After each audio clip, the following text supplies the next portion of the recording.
Manganese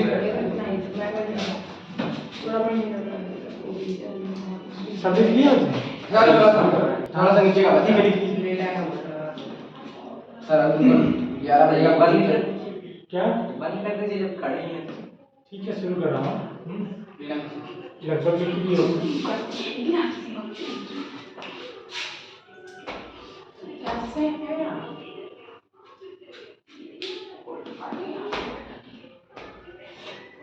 हो गया तुम बताइए प्रांशु लिख लेना अभी बाद में समझ लो पहले है ना। ये इन्वॉल्वमेंट है लिख सकते हो साथ साथ में। बच्चे क्लास 10th में सुनो आप तो बिल्कुल आवाज मत करना जब तक मैं पढ़ाऊँ ठीक है। 10th में तुम्हें केमिस्ट्री फिजिक्स और बायोलॉजी और फिर इन्वायरमेंट है ना कुछ 4 चीजें पढ़नी है 4 टॉपिक हैं टॉपिक 4 सब्जेक्ट समझ लो। क्या सर केमिस्ट्री के अंदर केमिस्ट्री के अंदर यूनिट फर्स्ट जो है केमिस्ट्री का ही है जो तुम्हारी बुक का शुरुआती पोर्शन है वो यूनिट फर्स्ट पूरी केमिस्ट्री केमिकल सब्सटेंस के बारे में पढ़ना है। सब्सटेंस मतलब जो केमिकल सब्सटेंस है पदार्थ जो कहते हैं ना वो चीजें। क्लास 9th में तुमने मैटर के बारे में पढ़ा होगा है ना और केमिकल फार्मूला बनाना सीखे होगे। यहाँ तुम्हें सब्सटेंस पढ़ना है। उसके अंदर पहले चीज पढ़ोगे तुम केमिकल रिएक्शन है ना केमिकल रिएक्शन कैसे होता है और केमिकल रिएक्शन के लिए जरूरी है तुम्हें 9th में केमिकल फार्मूला तुम जानते रहो है ना। वैलेंसी और कंपाउंड क्या होता है एलिमेंट्स क्या होते हैं ये सब चीज़ें 9th में समझे होगे। फिर भी मैं बताऊंगा इसको पढ़ाते वक्त एक बार थोड़ा सा रिवाइज कराऊंगा। उसके बाद तुम्हें एसिड बेस और साल्ट पढ़ना है ठीक है। यहाँ से मतलब ये चैप्टर सबसे इजी है क्योंकि रटना है केवल जिप्सम और प्लास्टर ऑफ पेरिस और जो कौन सा कास्टिक सोडा वॉशिंग सोडा ये सब चीज़ें पढ़नी है इसके अंदर। मेटल और नॉन मेटल में तुम्हें मेटल और नॉन मेटल में कुछ रिएक्शंस है उसको पढ़ना होगा और मेटल का एक्सट्रैक्शन कैसे किया जाता है ये पढ़ना होगा। मेटल नॉन मेटल में डिफरेंस क्या होता है उनकी फिजिकल प्रॉपर्टीज केमिकल मतलब 2 चीज़ें इसके अंदर पढ़नी है मेटल और नॉन मेटल की फिजिकल प्रॉपर्टीज और केमिकल प्रॉपर्टीज ठीक है। केमिकल प्रॉपर्टीज के अंदर यही है केमिस्ट्री में नंबर तभी मिलेंगे जब तुम फार्मूले लिखो मतलब इक्वेशंस लिखोगे ठीक है। क्लास 10th में जो केमिस्ट्री है सब में इक्वेशंस लिखना होगा ठीक है। हर कोई भी क्वेश्चन आता तुम इक्वेशन याद रखे हो तब भी तुम्हें अच्छा नंबर मिलेगा। उसके बाद कार्बन एंड इट्स कंपाउंड सबसे बड़ा चैप्टर ये है और इस बार समझ लो इसी चैप्टर से लगभग आधी केमिस्ट्री आई थी केवल इसी चैप्टर से है ना। सब क्वेश्चन 5 नंबर 3 नंबर सब इसी से दिया गया था और मतलब कुल मिला के 25 मार्क्स का केमिस्ट्री रहेगी जिसमें ऑब्जेक्टिव कितने रहते हैं 20 नंबर टोटल रहता है ना तो 7-8 ऑब्जेक्टिव रहते हैं इसकी इस टॉपिक से आएंगे। उसके बाद तुम्हें फिजिक्स में 2 यूनिट हैं। एक यूनिट 3rd का नाम है लाइट बच्चे नेचुरल फेनोमेना लिखा है बुक में ठीक है। नेचुरल फेनोमेना जिसके अंदर आप लोग को लाइट रिफ्लेक्शन रिफ्रैक्शन इन सब के बारे में पढ़ना है। लेंस ना और मिरर के बारे में इसी चैप्टर से न्यूमेरिकल यहीं से आते हैं। यहाँ से 100% गारंटी 100% गारंटी है कि मतलब 5 मार्क्स का और 5 मार्क्स का न्यूमेरिकल पक्का आता है ना।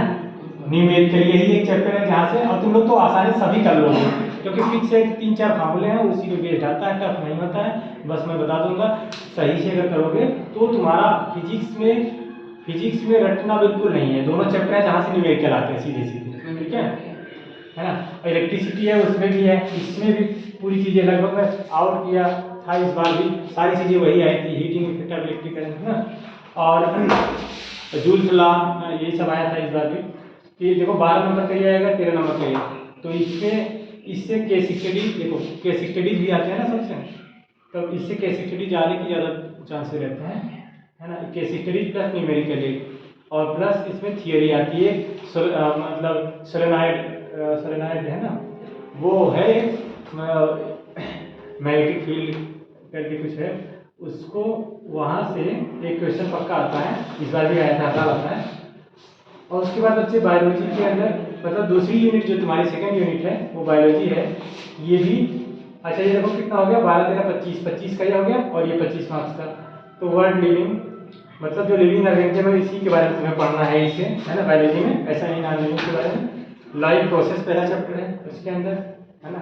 पहले तुम समझोगे कि लाइफ प्रोसेस है क्या, है ना, कि तुम जिंदा रहने के लिए क्या क्या करते हो, और वही आज पढ़ेंगे हम इसी के अंदर डिटेल में।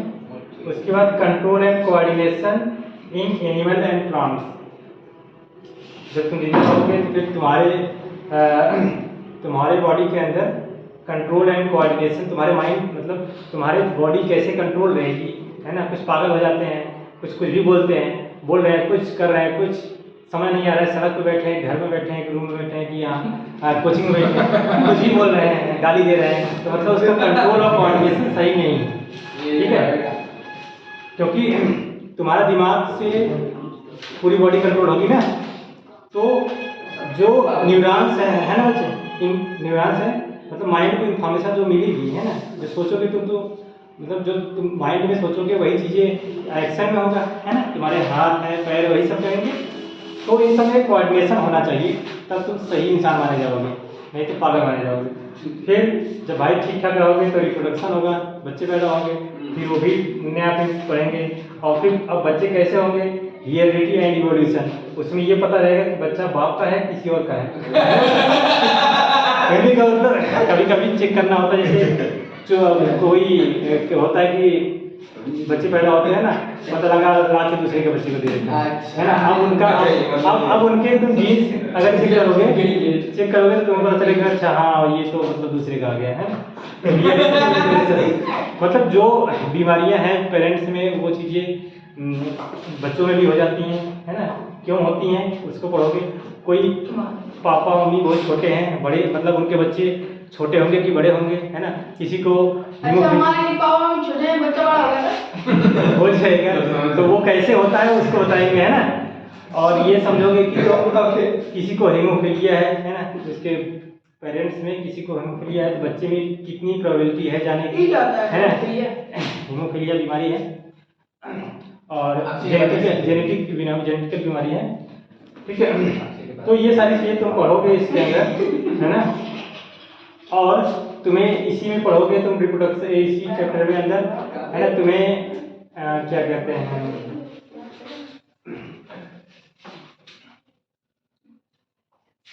जैसे HIV है वो सबसे बचने का क्या उपाय है, इसी सब चैप्टर पढ़ोगे, है ना।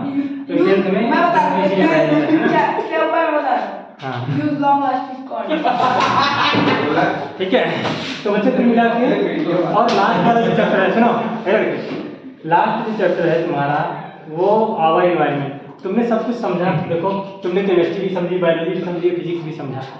अब इन सबको तुम यूज कैसे करो कि ताकि इन्वायरमेंट सस्टेनेबल डेवलपमेंट हो, मतलब ऐसा ना हो कि तुम ही सारा इन्वायरमेंट को सब तहस नहस कर दो, आने वाले बच्चे फिर मतलब कटोरा लेकर फिर वहाँ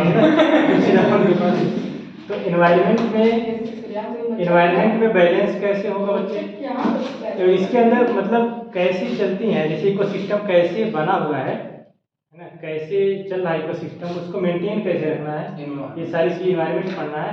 वैसे इन्वायरमेंट अब हर क्लासेज में चाहे तुम बीटेक करो मेडिकल करो इन्वायरमेंट पढ़ना होता है, क्योंकि डॉक्टर भी होंगे अगर उनको इन्वायरमेंट नहीं पता है तो वो ऐसी मतलब वो भी मिसयूज करेंगे इन्वायरमेंट का, तो ऐसी दवाई देंगे कि इन्वायरमेंट को नुकसान हो। जैसे डिक्लोफेनाक जो है वो जो गिद्ध होते थे ना वल्चर्स, आजकल खत्म हो गए पूरे। उसके पीछे रीजन यही डिक्लोफेनाक जो भैंस को दूध निकालने के लिए दिया जाता है ना, तो गाय को भैंस को, अब वो जब मर जाते हैं भैंस तो उनको वल्चर्स खाते हैं। तो वल्चर्स जब खाते हैं तो वो जो दवा है ना डिक्लोफेनाक अकुमुलेट होकर के उनके अंदर जाता है, तो यहाँ पे उनके मतलब एक तरह से कुछ बन जाता है ऐसा कि जिससे वो वल्चर्स मर जाते हैं। तो इसलिए वल्चर्स खत्म होने की सबसे बड़ा रीज़न वही है। तो अगर डॉक्टर इन्वायरमेंट पढ़े होते, मतलब पढ़ते तो हैं इन्वायरमेंट है ना, उनको जानकारी रहती, लेकिन इन्वायरमेंट अगर वो पढ़ेंगे तो वो ऐसी दवाओं को प्रिस्क्राइब नहीं करेंगे, है ना। और कम से कम सावधानी तो बरतेंगे। इंजीनियर्स हैं वो जो चीज़ें बनाएंगे, अब जैसे मान लो कुछ बनाया उन्होंने, रिसर्च किया, अब उसके बाद वो उसको कैसे मतलब रिसाइकल कैसे किया जाए उसके बारे में भी सोचें, इसी बारे में पढ़ाया जाता है। तो कोई भी चीज़ आप बनाओ तो उसका उपाय ये बताओ कि ये ख़त्म कैसे होगा ना, सिर्फ ऐसे नहीं कि केवल ब्रह्मास्त्र चलाना आ गया फिर इसको वापस करना ना है ना, तो ये तरीका सही नहीं रहता है। तो बच्चे कुल मिला करके ये चीज़ आपको पढ़नी है ना। 80 मार्क्स का रहेगा और 20 मार्क्स आपके स्कूल वाले देंगे, वो तो देंगे ही 80-20-20 है ना, सबको मिलता है। बस खाली स्कूल में टीचर के साथ मिसबिहेव मत करो, चाहे कुछ मत करो, तब भी 20 मिल जाएगा, है ना। आधा घंटा खाता है बताइए। अब इसके बाद बच्चे हम पहले शुरू करेंगे। देखो जो तुम्हारा अप्रैल में या जुलाई में जो भी पीरियोडिक होगा, मुझे लगता है तुम लोग का अप्रैल में ही होता होगा, मई में स्टार्ट होगा, मई में होगा, हाँ मई में पीरियोडिक पहला होगा। तो उसमें इन सारे चैप्टर से, जैसे केमिस्ट्री से एक पहला चैप्टर आएगा केमिकल रिएक्शन, ये वाला पहले आएगा पढ़ा, तो पहले, और दूसरा इसमें लाइव प्रोसेस से, और फिर इसके अंदर लाइव से आएगा, ठीक है। तो हम कोशिश ये करेंगे कि मई तक ये वाला चैप्टर ये तीनों खत्म हो जाए, ठीक है। तो जितना पढ़ो उसको तैयारी इसी साथ में करते चलो। बोर्ड एग्जाम में जो पेपर में आए हुए हैं, अगर मान लो तुम्हारे पास किसी से मिल जाता है सैंपल पेपर, तो उसको भी देखते रहो, वैसे मैं लिखवाता चलूँगा। मैं बुक रखा हूँ। ठीक है, हाँ, सैंपल पेपर ठीक है बच्चे। अब हम चैप्टर 1, अब मैं पहले बायोलॉजी का पोर्शन स्टार्ट करूँगा, ठीक है। मैं डाल देता हूँ ना, ठीक है पूरा, चलो।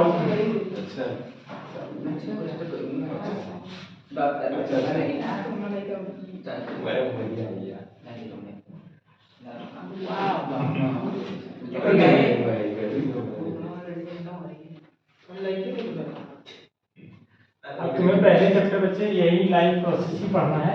पहले इसका सिलेबस लिख लो, तुम्हें लाइव प्रोसेस में पढ़ना क्या है ना, ठीक है।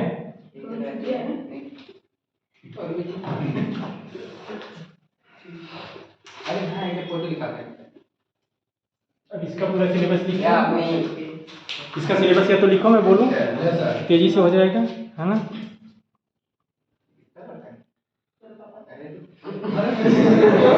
ये कब करती है मेरे पापा ने कब करी? मेरे पापा ने ये कब करता क्या बता भाई, ये कब करती है? मन कभी बन सकता है, खेती कभी ये दया कुछ तो कर रहा है। एक दो अबे तो इसके साथ ही है, नहीं तो तेरा क्या करा पूरा मान मिक्स हो जाता है।